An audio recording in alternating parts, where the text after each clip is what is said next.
दोस्तों, लोकसभा चुनाव से पहले एमआईएम के नेता मनमोहन जागामा ने बीजेपी और इंडिया गठबंधन को लेकर बड़ी बात कह दी है। उन्होंने मुस्लिम लीडरशिप को लेकर एक अनुभव शेयर किया है। खास वीडियो में आपको दिखाएंगे। उससे पहले हमारे चैनल में नए हैं तो चैनल को सब्सक्राइब करें, या हमें फेसबुक में देख रहे हैं फेसबुक को फॉलो और शेयर करना ना भूलें। चले दोस्तों, बात करेंगे एमआईएम के नेता मनमोहन जागामा इस वक्त उत्तर प्रदेश में काफी चर्चे में है, और साथ ही साथ उन्होंने बीजेपी और इंडिया गठबंधन के लेकर बड़ी बात कहा है, और मुस्लिम लीडरशिप को लेकर उन्होंने एक संदेश देश भर के लोगों के लिए छोड़ा है। अपनी कुर्सी बचाने का गठबंधन है ये। ईडी और सीबीआई से बचने का तौर तरीका है।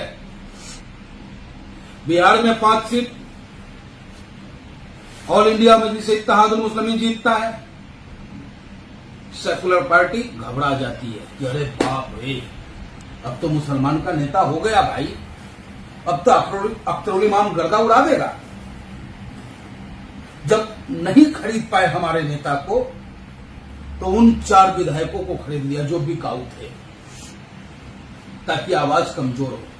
लेकिन गर्व है मुझे कि मेरा नेता बैरिस्टर असदुद्दीन ओवैसी साहब है, जो आज महानंदा नदी पे फ्लाईओवर अगर बन रहा है तो वो आवाज उठाए हुए हमारे नेता का है।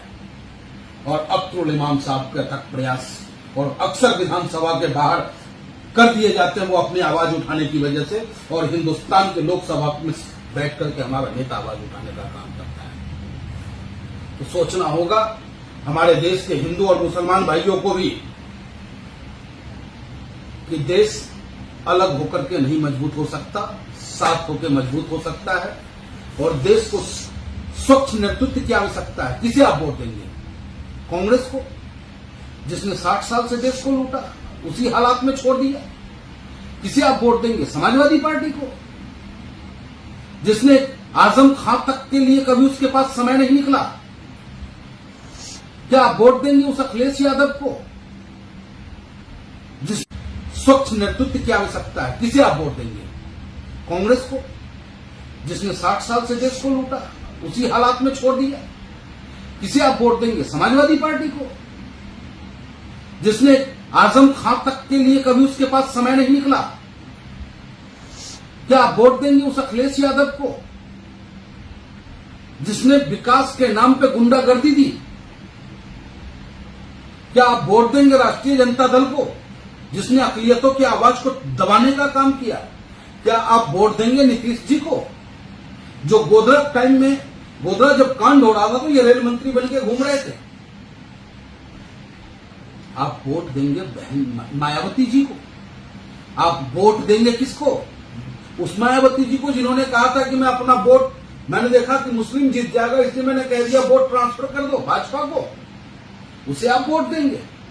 आप वोट ममता दीदी को देंगे? सब के सब आपके वोट के लुटेरे हैं। और सफल और अच्छा नेतृत्व और ईमानदार नेतृत्व अगर कोई है हिंदुस्तान में तो वो बैरिस्टर असदुद्दीन ओवैसी है। और आप देखो मेरे नेता का विचार देखो। नेता ने हम क्या कहा कि भाई मैं प्राइम मिनिस्टर की दौड़ में नहीं हूं, न मैं चाहता हूं, और जितने चेहरे हैं गठबंधन में उन सब में बेहतर चेहरा केसीआर है। केसीआर को प्राइम मिनिस्टर प्रोजेक्ट करो। आप अगर बैरिस्टर असदुद्दीन ओवैसी साहब को ताकत देते हो तो केसीआर भी प्राइम मिनिस्टर बन सकता है। और बेहतर नेतृत्व, स्वच्छ नेतृत्व, ईमानदार नेतृत्व अगर चाहिए तो पतंग के बटन को दबा देना।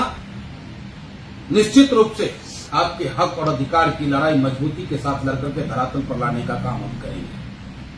आप देखो 3 हत्याएं हो गई। एक लड़का था जयपुर का, एक बिहार का और एक हैदराबाद का। सियासत में हिस्सेदारी की ताकत क्या होती है, यह एहसास कराया बैरिस्टर असदुद्दीन ओवैसी साहब, अकबरुद्दीन ओवैसी साहब ने। हत्या होती है, तत्काल विधानसभा में सवाल उठाते हैं अकबरुद्दीन साहब, और वो कहते हैं कि उस बेवा को फ्लैट चाहिए, उस बेवा को आपको नौकरी देनी होगी, उस बच्चों को कंपनसेशन देना होगा। 50 लाख रुपए कंपनसेशन मिला है, नौकरी मिली है उस महिला को, फ्लैट मिले हैं, बच्चों की बेहतर पढ़ाई की व्यवस्था की गई है। जयपुर में मिला किसकी सरकार? अरजी सेकुलर की। बिहार में मिल गया किसकी सरकार? अरजी सेकुलर की। तो वोट आपका और जुल्म भी आप पे ही होगा।